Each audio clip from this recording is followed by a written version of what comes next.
해방 후 70년 한국 역사를 보게 되면 국민들이 정말 일치단결해서 국가 위기에 처할 때 나서서 국가의 방향을 새롭게 정립했던 걸 우리는 보게 됩니다.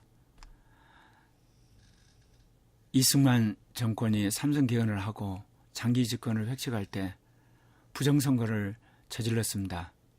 그때 시민들이 나서서 이승만 독재 정부를 무너뜨렸습니다. 그래서 4.19 시민혁명은 한국 역사에서 새로운 민주화의 역사를 썼습니다.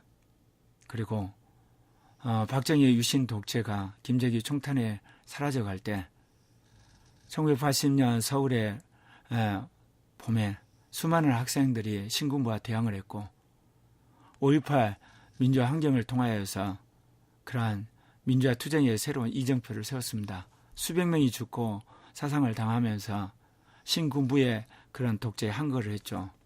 결국 그것이 나중에 6월 10일 대통령 직선제 운동으로 이어졌고, 그래서 우리 국민이 쟁취해서 스스로 민주화된 헌법을 가질 수가 있었습니다.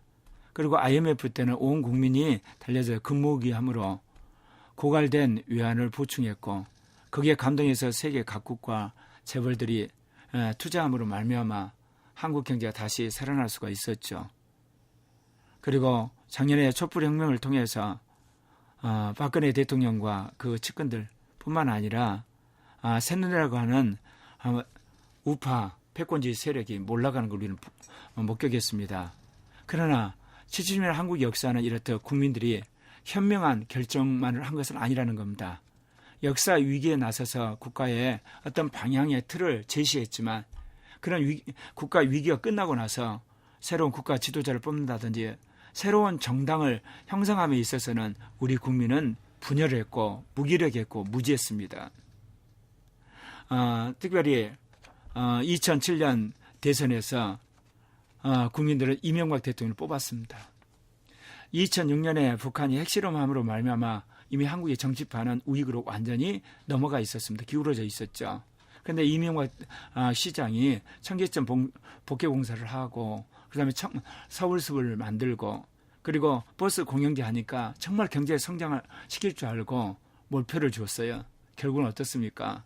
방산 비리에다가 해외 자원 투자의 엄청난 손실, 그리고 4대가 얼마나 초라합니까? 사실 이명박 대통령은 국민들이 경제 성장을 원하는 일종의 아바타였던 겁니다. 그 다음에 박근혜 대통령이 정말 증세 없이 그야말로 복지하겠다는 말에 나이 드시면 돼 홀딱 넘어갔습니다. 특별히 박정희 신화가 박근혜 대통령을 만든 거 아니겠습니까? 의정과 어떤 선거의 여왕이라고 하는 거 없이, 그래 결국은 나중에 대통령이 됐는데 어떻습니까? 창조 경제라고 이야기했지만 전부 그거는 기존의 경제 정책의 이름만 바꾼 거 아닙니까? 최순실과 그 측근들이 국가를 완전히 쥐고 흔드는데도 불구하고 우리는 몰랐어요. 다행히 작년에 4.13 총선으로 여소야대가 되고 그것을 계기로 해서 태블릿 PC가 터지면서 결국은 탄핵까지 왔던 거 아니겠습니까? 그런데 이번 19대 대선도 결국은 이 촛불혁명에 아바타 대통령이 출연했다는 겁니다. 여러분은 어떨지 모르지만 저는 문재인 대통령이 이명박 대통령이나 박근혜 대통령 똑같이 콘텐츠 없던 대통령이라는 겁니다. 철학도 없고 결국은 촛불혁명이라고 하는 이 그림자에 결국은 최대 수혜자가 문재인 대통령이라는 거죠.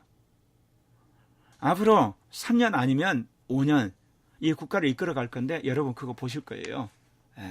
외교 문제도 그렇고 북핵 문제도 그렇고 경제 문제도 교육 문제도 이리 갔다 저리 갔다 해서 결국은 국가에 엄청난 빚만 지고 끝날 거예요. 노무현 대통령 말에 우리나라 빚이 국가 빚이 한 300조 됐습니다. 그런데 이명박 박근혜 정부 지나면서 340조 빚을 졌습니다. 아마 문재인 대통령 그만두고 났을 때 빚 한 200조 지지 않을까요? 그래서 아마 퇴임할 때쯤이면 한 5년 후에는 한 800 내지 900조 빚 지게 될 거예요. 1년 국가 예산이 400조입니다.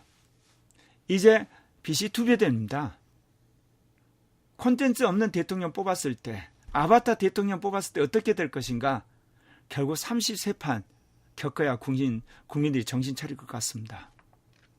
이제 대통령이 취임하기도 전에 이런 이야기 하면 여러분들이 너무 야바가 될지 모르지만 앞으로 우리 국민이 당해야 할 수많은 실업과 그리고 수많은 경제적 고통과 그리고 부동산 투기에서 파산될 건과 그리고 나라가 위기를 처한 것을 제가 눈에 보듯이 너무너무 피부로 느끼기 때문에 이런 말을 하지 않을 수가 없습니다. 왜 그러냐면 문재인을 지지하는 수많은 좌파 패권주의가 언론을 조작하고 그야말로 문자폭탄 내리고 그래서 정상적으로 국민 판단을 흐렸기 때문에 이야기하지 않을 수가 없습니다.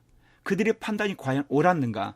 이제 3년 아니면 5년 안에 판가름 날 겁니다. 제가 왜 3년이라 그러냐면 앞으로 내인덕이 그야말로 조기에 오게 되면 결국 탈출을 걸어 헌법 개정을 빌미로 해서 다음 총선 때 헌법 개정하면서 결국 임기 마칠 가능성도 있기 때문에 그렇습니다. 물론 그러지 않으면 5년 다 채우겠죠. 그러나 분명한 것은 이명박은 결국은 2006년 북한 핵실험의 아바타였고 박근혜는 박정희 아바타였다면 문제는 촛불혁명의 아바타입니다. 비록 보수와 진보라고 진영은 다를지 몰라도 콘텐츠 없는 대통령 뽑은 대가를 앞으로 국민들은 한 15년에 걸쳐서 톡톡히 이제 경험하게 될 것입니다. 제 말이 맞았는가 틀렸는가는 앞으로 겪으시면 확인할 수가 있겠죠. 저는 그렇다 그 이야기입니다.